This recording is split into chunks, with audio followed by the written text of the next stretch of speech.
Hey guys, and welcome back to Mad About Skin. In today's video, we're discussing how it all seems to have gone wrong for CeraVe.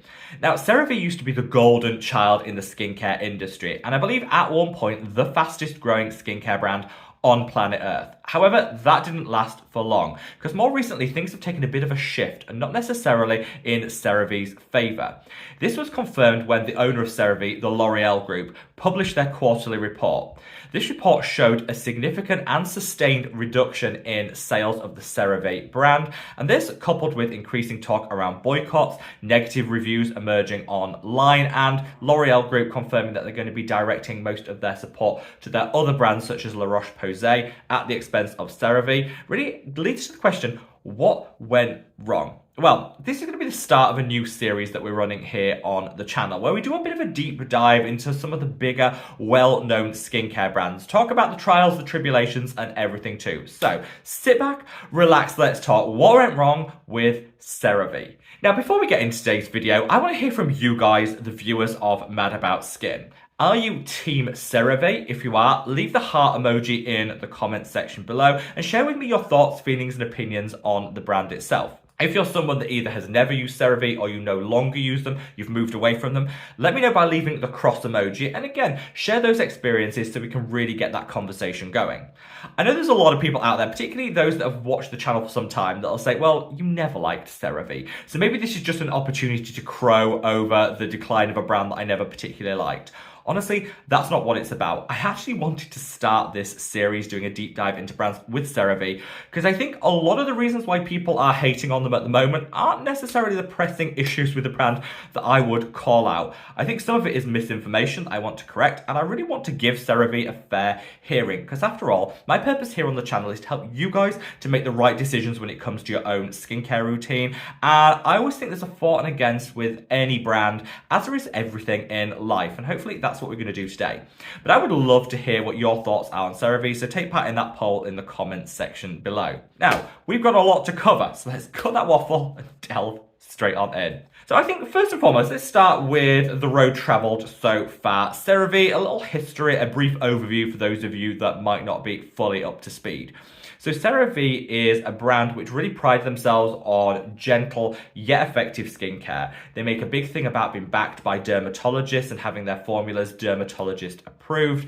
And they really wanted to take that niche, which was protective, gentle, yet still effective skincare. This is actually quite difficult to find around 5 or 6 years ago when I think CeraVe started to get noticed, and they really did have that niche kind of covered, and they grew and grew and grew in popularity.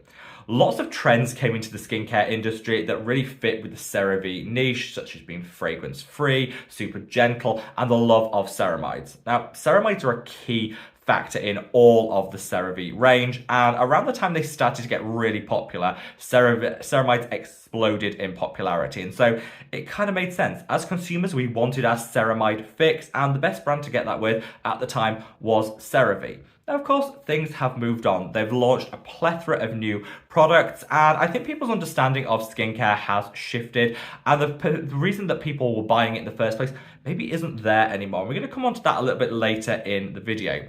They were purchased and now owned by the L'Oreal Group, which is a huge multinational corporation that has many different skincare brands that sit below it. I think probably the most popular of theirs at the moment is the La Roche-Posay brand, and CeraVe really fit alongside that dermatological, medical-led skincare that L'Oreal became known for. So cut to where we are today. Used to be the fastest growing skincare brand on the planet, but now recently they reported a 7.5% slump in sales in the last quarter alone. That's when measured around the same quarter a year before. Now, 7.5% is fairly significant, but I would say online people are talking about CeraVe and their sales slumps and declaring it to be like £120 million slump in sales and things like that. It's all a little overblown. Let's just go with the figures, which is 7.5%. Now, no brand wants to see that. Every brand wants to continue to grow. They don't want to see a sales slump. But I think some of the people online saying, that they've lost 50% of their market share and stuff, all overblown. 7.5% is the actual sales decrease based on what I could find online. You also need to look at some of the wording when it comes to the L'Oreal report. They announced a quarterly report into all of their different brands and how the overall company is performing. And there's been a real shift in tonality in that report. They're very much going to be focusing their energy on the La Roche-Posay brand, which is still one of their fastest growing and one that's absolutely exploding in popularity at the moment. And obviously that focus then comes at the detriment to CeraVe, which is another like sister brand that they have. This is because I think La Roche-Posay definitely does have a bright future. Whilst not my personal favourite of the brands, definitely has a cult and growing following. And that's really where the L'Oreal group are going to be directing all of their investment, their money, their sponsorship, and all of that. Where did it kind of go wrong for CeraVe? How did they go from being one of the most popular skincare brands to one that's now suffering a slump in popularity with people calling them out online? Well, we're going to get into it all in this section of the video. What I think is super interesting is if you read the comments below any TikTok or YouTube video talking about CeraVe. Now, if I ever spoke about CeraVe in a negative way, say 3 or 4 years ago, they've never, honestly, full disclosure, never been my favorite brand. But whenever I spoke about them in a negative way, say 4 years ago, the comments will be flooded with people saying they're amazing, you don't know what you're talking about, I love them, which is all perfectly valid. You know, people can share their opinions freely. I'm a huge advocate for that. But if you look at similar videos now by other content creators saying it didn't work for me, I'm not a huge fan, or even those content creators defending CeraVe, all the comments are flooded with, it burnt my skin, I don't like the brand, I think they're overpriced. It's very much a shift in terms of the buyer, the consumer's perception from CeraVe being like the golden child that could do no wrong to people now saying, actually, maybe they haven't got the same hardcore supporters that they used to. And there's a lot of reasons why that might come in. So to start off, I think the biggest problem that CeraVe are having are with a little group of ingredients known as parabens.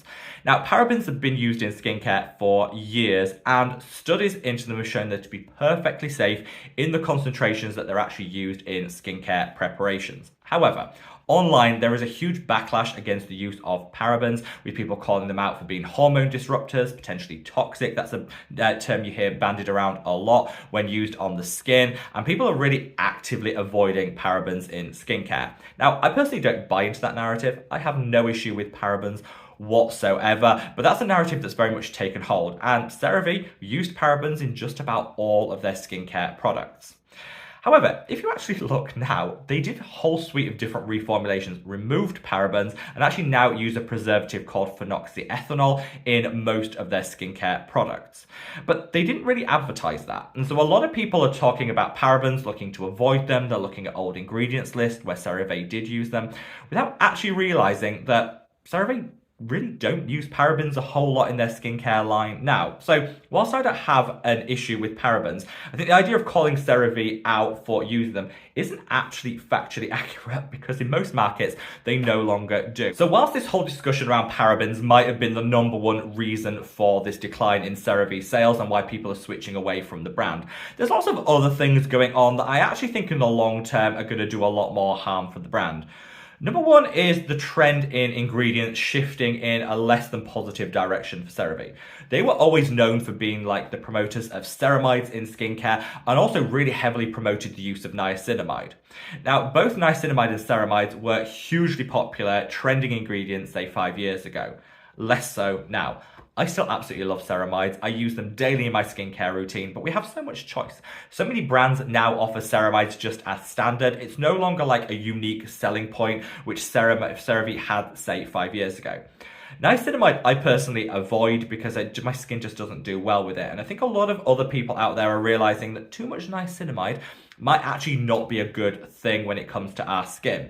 And the problem is it's in just about every single CeraVe product. So online, there's a huge trend for now actually looking to minimize or avoid niacinamide in skincare routines, which is practically impossible when you look at the amount that CeraVe actually use in their products. So they've gone from being a brand that was very much following the trends of popular ingredients to one that's now actually actively using ingredients that are no longer as popular or are more widely widely available with other brands than they used to be. They've lost that unique selling point in the market, which I think in the long term is probably what's going to do the biggest damage to the brand themselves. Now, another reason why I think sales are struggling with CeraVe is people have come to the realization that their products aren't as amazing as people first thought they were. And that's not me throwing shade on a brand that I've never been a huge fan of. It's just to say, I think, as with a lot of other brands, they were just overhyped. And when people overhype a brand, that leads to unrealistic expectations that products can never meet. And then as a result of those expectations not being met, we have a very negative perception of that brand. It can actually do more harm than good to a brand if they're a little bit overhyped. Because at their peak around 4 or 5 years ago, just about every content creator online was saying, honestly, all you need is CeraVe. They're amazing. They'll cure everything that you have with your skin. They're the best out there. People really bought into that and desperately wanted their products to be as amazing as content creators and influencers said they were. They got them out there, they tried them, and they were ultimately just left a little bit disappointed. Now, I don't necessarily say that that's CeraVe's fault, but I think with hype comes a little bit of an unrealistic expectations being set, and as a result, brands, however good they are, just can't meet them.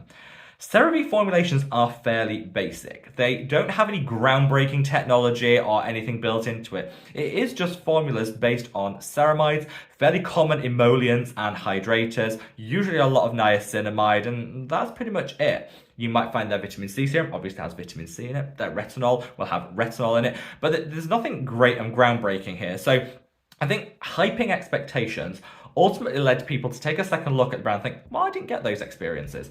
That wasn't the result that I got in the skin. It didn't fix every skin issue I had. And therefore, it's the brand's fault. And that's really played through in the past 4 years. So you now hear a lot of people saying, well, it didn't work for me. It didn't deliver what it promised. You know, it burnt my skin. It wasn't great. Yeah, these are all perfectly legitimate claims, concerns, and issues that people have. But I think they're magnified because people were really expecting something groundbreaking from a brand that, to be fair to them, never actually claimed to be offering anything groundbreaking. It was all about the ceramide action, about the gentle, fragrance-free formulations. It was content creators that really drove that narrative that there was something spectacular that no other brand was able to deliver. Now, I mentioned just now that people were calling out that their products were burning their skin, which might surprise a lot of people because, like I say, CeraVe is focused on being super gentle. However, as a brand, they do an awful lot of reformulating. They tweak their formulas very regularly. And the problem is, if people are relying on them as being a super gentle, sensitive skin friendly brand, it's actually really difficult to achieve like the results you want when they're constantly reformulating. They dialed up, in some reports suggest they tripled the amount of niacinamide in some of their products without ever advertising that. So people that have been using their products successfully for years, you reached for a new bottle of it when it ran out, put it to the skin and found that it burned in a way the old one didn't. That's because, like I say, a lot of people can be sensitive to too much niacinamide. And when brands don't advertise that they've done a reformulation, it can be really tricky to know. And when you see that, it kind of shocks you and you end up blaming your skin. Well, I think if a brand is really focused in on being sensitive skin friendly, they have a bit of a duty of care to their sensitive skinned customers to say, we have done a reformulation, patch test again, make sure that this product still works for you in light of that reformulation. CeraVe have never done that, and so people thought, oh, well, suddenly it's not working for me. It's burning my skin, it's irritating, it's breaking me out, which were all the experiences that people had with their new formulations. And so I think that lack of transparency has just turned a whole lot of people off. And if you look at any content creators' videos around CeraVe, you'll see streams of comments of people saying it didn't work for me, it broke me out, burnt my skin. And that is as a result of often, in the case of these reformulations, just no longer suiting the people that were originally like ride or die for the brand. Now, finally, let's talk sponsorships. And in the case of CeraVe, maybe a few sponsorships too many. For years, CeraVe have spent millions of dollars promoting their products through influencers, particularly online dermatologists and medical professionals.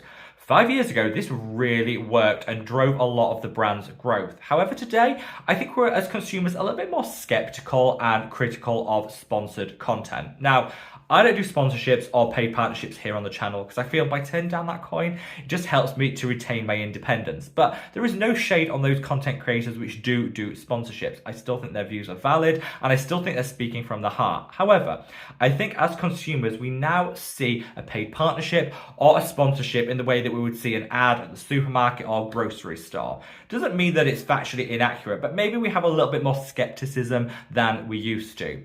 Recently, CeraVe actually bought a lot of ad time for the halftime show at the Super Bowl, which they expected to generate millions and millions of dollars of sales. But by all accounts, according to industry insiders, actually fell a little bit flat. It wasn't that people didn't enjoy the ad, it just didn't resonate the way that maybe the same sort of promotion would do 5 years ago. And so as a brand, they're going to have to find a way of driving sales without relying so heavily on sponsorships and paid partnerships the way they did in the past. So there you have it, guys. A bit of a rundown of CeraVe and how everything seems to have gone wrong for the brand simultaneously in 2024. Now, do I think they can recover and turn this around? Absolutely, any brand can, but I think it's going to take a lot of work because the trends really aren't in their favor. There's been a lot of warning signs for CeraVe over the past 2 years, from shifting sentiment when it comes to ceramides and niacinamide to the downfall of sponsorship as a real way of driving forward sales for a brand to, the overhyped expectations of 4 years ago catching up with the brand today. However, I just thought it would be a good talking point to say that none of that really was the catalyst for this decline in sales, but rather the focus on parabens. Now, I always say, personally, I have no issue with parabens in skincare, but if you want to avoid them, that's absolutely fine. Do what works for you, and it's easy to see them on ingredients lists. However, the idea that people are, avoiding CeraVe because of parabens, which they stopped using around 3 years ago, seems a little bit strange. I think the underlying trends that I just spoke about are actually going to be more detrimental to the brand in the long term. I think they're going to have to work quite hard to really change that narrative around, and relying on sponsorships just isn't going to do it anymore. Let me know what your thoughts are on this. Any other brands that you want to see featured as part of this series, sound off in the comments section below. Wherever you are in the world, guys, stay safe, stay well, and love your skin. Take care. Bye.